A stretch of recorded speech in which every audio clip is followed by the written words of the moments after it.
Eles se armaram com 4 revólver, com 2 caixas de bala, 100 tiros, armaram com 2 coletes e 2 carros ficaram lá dentro, um Tempra e um Santana. A polícia do lado de fora tinha metralhadora, fuzil, escopeta, tínhamos e dispunhamos, se precisasse, helicóptero, bombas. Numa situação de confronto, eles perderiam a parada, logicamente, em 2 minutos. E quantas vezes eles chegaram com um revólver na cabeça nossa, naquela noite, até 1h da manhã, entendeu? Me pôr no revólver na cabeça, aqui, ó, coronel, você não vai sair dessa não, nós vamos te matar e jogar lá dentro no corpo, no portão da guarda lá, para eles brincar com nós, aprender a brincar com nós. Quando eu subi para cima da caixa d'água, outra coisa interessante, eu pedi com o Veriano, que era um da Rebelião, falei, Veriano, traz um violão para mim, olha só, ele subiu 15 metros de altura com um violão e uma bandeira. Eu falei, vamos botar a bandeira aqui. E qual a comunicação que eu queria passar em cima da caixa d'água? Eu tocando violão e uma bandeira do Brasil estendida. Que ali tinham brasileiros não presos e todo mundo tinha sentimento. Porque quem gosta de tocar um violão, ele tem sentimento, ele tem carinho, ele gosta de se expressar.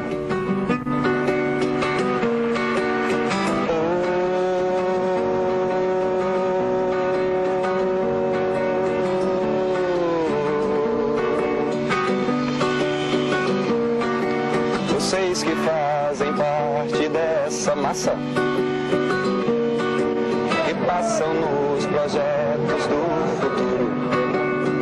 Leonardo Pareja e outros líderes até tocaram violão ao lado da bandeira brasileira. E dá muito mais do que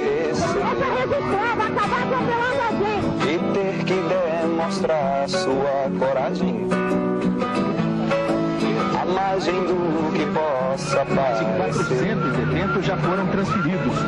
E ver que toda essa engrenagem das pessoas que continuam com os amotinados já sentem a ferrugem. Os reféns foram liberados. Ela do chefe de segurança.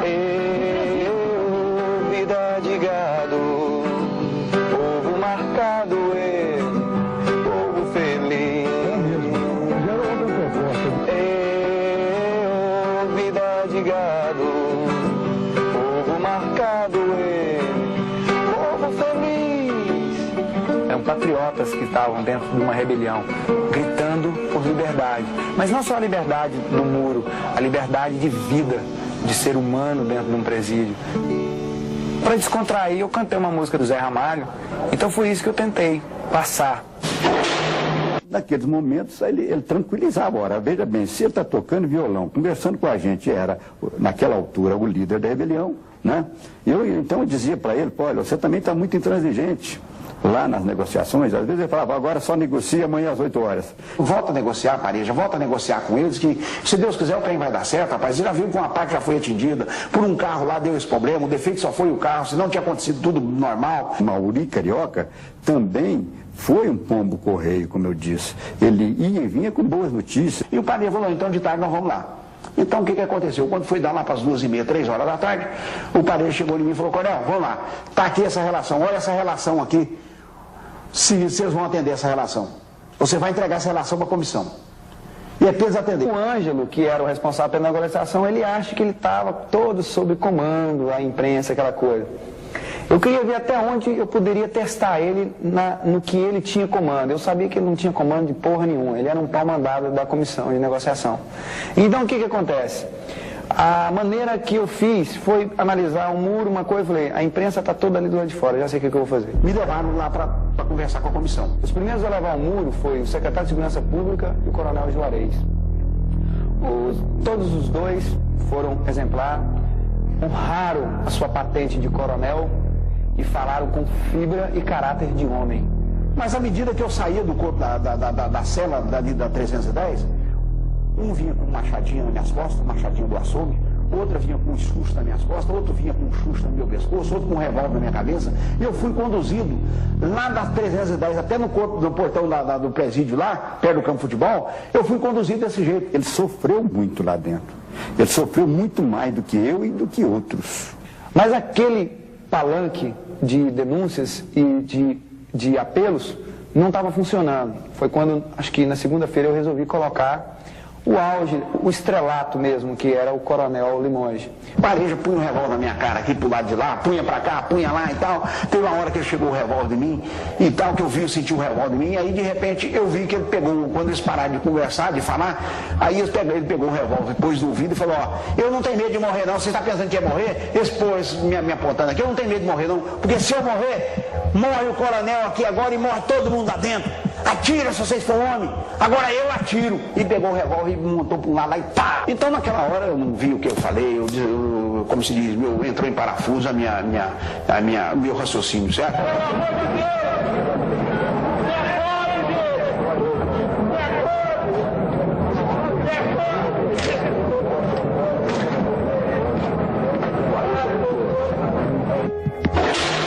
Ele chorou no muro.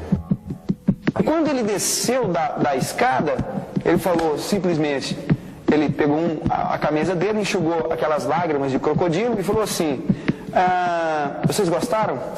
Representei legal? Então tá bom, gente, vamos descer lá para baixo que eu quero ver na televisão o que aconteceu. Depois entrou na nossa cela e afirmou taxativamente que com certeza ele seria contratado pela Globo como se aquilo ali tivesse sido uma simulação. E um dos presos, então, me comentou, tá vendo, desembargador, quem é que nos dirigia? Naquele momento, eu não tive praticamente assim o que comentar. Se eu comentei, eu estava com a cabeça a mil, que eu não lembro o que eu falei, certo? O fato dele ter subido lá e falado aquilo, eu não condenaria. Só não gostei do comentário a posteriori.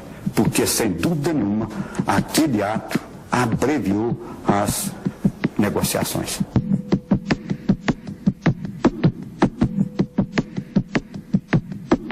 No começo da tarde de hoje, um dos reféns foi libertado. O advogado de Leonardo Pareja, Natanael de Lima Lacerda, foi o portador deste bilhete com as novas reivindicações.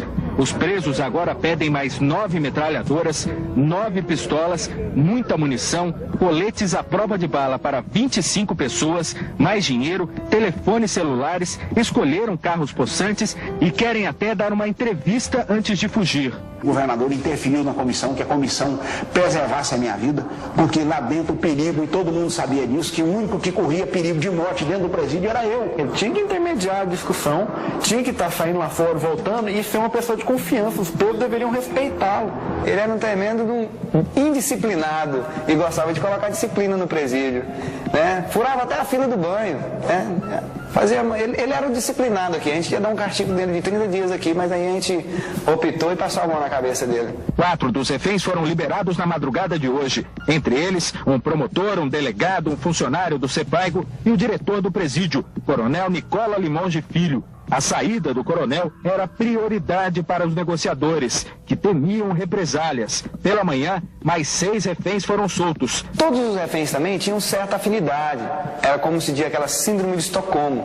Eles já começavam a se adaptar com os próprios amotinados. Há uma gozação terrível quando se fala em síndrome de Estocolmo, mas a realidade é que ela existiu também no caso do CEPAIGO. Eles já tinham aprendido a confiar nos próprios grupos que estavam liderando a rebelião. Consegui conquistar a amizade de todos eles, mostrando que a minha vida e a de todos os reféns dependia da deles. Era o caso do Homero Sabino, ele já tinha inteira confiança. Chegou num ponto que eu tinha absoluta certeza, eu até assinei embaixo, eu e meu filho, para a comissão, para que ela, pelo amor de Deus, me deixasse sair em fuga com eles, porque eu tinha certeza que tanto eu e meu filho sairíamos ilesos de tudo isso aí.